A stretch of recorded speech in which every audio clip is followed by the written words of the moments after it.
friends, welcome back to Amanda's Bookish Adventures. It is day 9 of Bookmas, and we will be talking about some sequels that are coming out in 2023. Some of these were supposed to come out in 2022, but they got released, pushed back for next year. We don't have a lot of sequels announced so far, so I'm just going with some that's had release dates, some that's been pushed back to 2023. I'm excited about all the ones I will be talking to you about, and again, you'll be staring at my computer screen, and I am sorry for that. Here is one of the sequels. It doesn't have a title yet, but Keeper of the Lost Cities.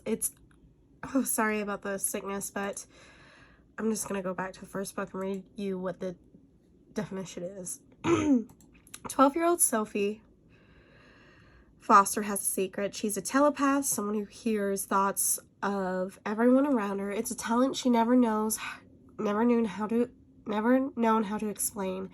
Everything changes the day she meets Fitz, a mysterious boy who appears out of nowhere and also reads minds.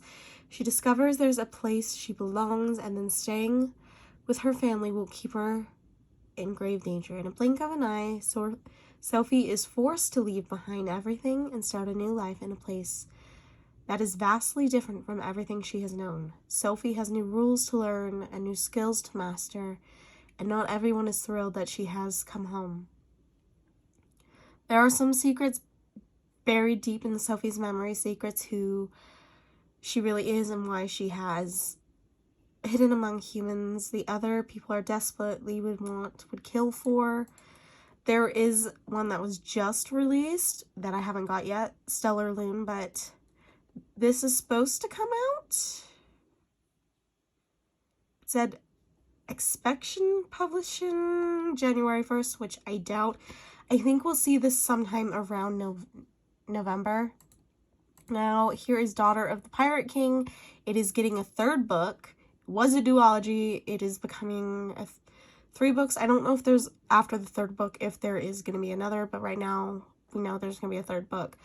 So it says, there will be plenty of time for me to beat him soundly once I've gotten what I came for. Sent on a mission to retrieve an ancient map, the key to a legendary treasure trove, 17-year-old Captain Alosa deliberately allows herself to be captured by her enemies and giving her the perfect opportunity to search their ship. More than a match for a ruthless pilot. Sorry, I'm trying not to cough. Alosa has only one thing standing between her and the map. Her captor, the unexpectedly clever, unfairly attractive first mate Ridden, but not the worry for Alosa. Has a few tricks up her sleeve, and no lone pirate can stop the Daughter of the Pirate King. Now we go here. There's also a short story. So you have Daughter of the Siren Queen Book 2, and then we have Vengeance of the Pirate Queen. I'm not gonna read what it's about, but it should come out November 7th, 2023. So then we have the next Mistborn novel, and this was supposed to come out this year but got pushed back. So it's called Silverborn, The Mystery of Morgan Crow. I'm just going to read the description of the first one, which is Trials of Morgan Crow. A cursed girl escapes death and finds herself in a magical world, but is tested beyond her wildest imagination. Morgan Crow is cursed, having been born on Eventide, the unluckiest day for any child to be born. She's blamed for all local misfortunes, from hailstorms to heart attacks, and worst of all, the curse that means Morgan is doomed to die at midnight on her 11th birthday. But as Morgan waits her fate, a strange and remarkable man named Jupiter North appears, chased by the Black Smoke Hounds and the shadowy hunters on horseback. He whisks her away to the safety of a secret magical city called Nevermore. It's then Morgan discovers that Juniper has chosen her to contend for a place in the city's most prestigious organization, the Wondrous Society. In order to join, she must complete in 4 different dangerous trials against hundreds of other children, each boasting an extraordinary talent that sets them apart, an extraordinary talent that Morgan insists she does not have.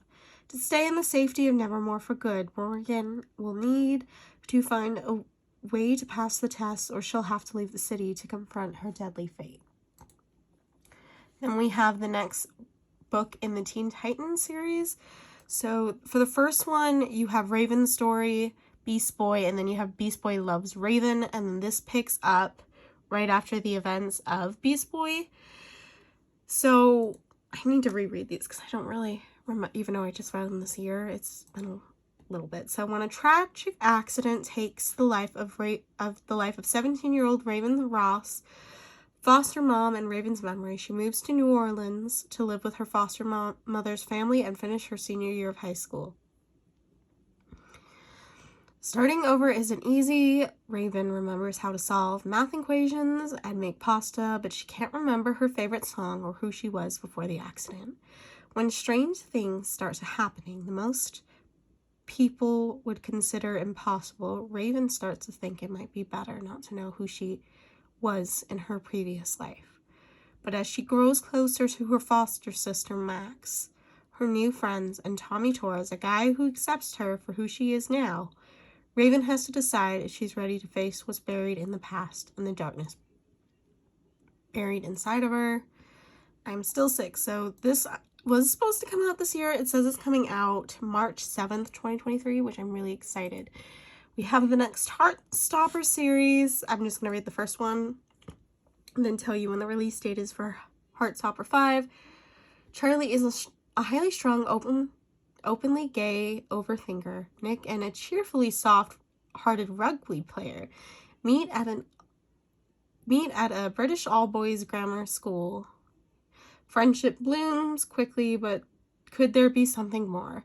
Charlie Spring is in year 10 at Truman Grammar School for Boys. The past year has been not too great, but at least he's not being bullied anymore. Nick Nielsen is in year 11 and on the school rugby team. He's heard a little about Charlie and the kids who outed him last year and bullied him for months, but he's never had the opportunity to talk to him. They quickly become friends, and soon Charlie is falling hard for Nick, even though he doesn't think he has a chance. But love works in surprising ways, and sometimes good things are just waiting around the corner. So Heartstopper Volume 4 was released this past year. Volume 5 will be released on February 2nd, 2023.